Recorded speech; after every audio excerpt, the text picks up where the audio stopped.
Pagong at ang Kuneho. Noong unang panahon, sa isang bayan ng pinaninirahan na iba't ibang mga klaseng hayop, nagkaroon ng isang selebrasyon. Piyesta sa bayan, at lahat ng mga hayop ay nakikisali sa kainan at pagsisiyahan.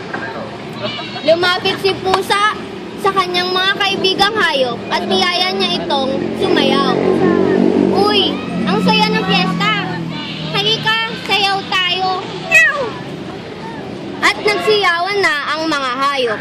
Nang mapansin ni Pusa na hindi sumasayaw si Pagong, nilapitan niya ito. Oh, Pagong! Bakit hindi ka sumasayaw? Halika, sayaw tayo! Meow!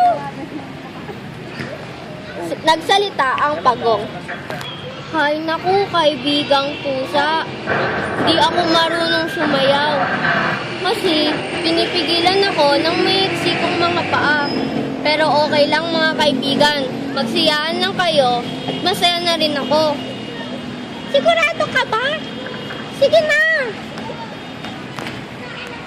At nagsalita naman ang mayabang na Kuneho. Hay naku, Pusa. Huwag mo nang pilitin si Pagong kung ayaw niya. Sinabi niya nga, di ba? Ang iksi ng mga paa niya. Matatawa lang ako kapag susubukan niyang sumayaw. Ano? Meow. Tingnan mo. Paano kaya yan nakarating sa selebrasyon na nasa takdang oras? Akala ko nga mamayang tanghali pa yan darating eh. Ha ha ha.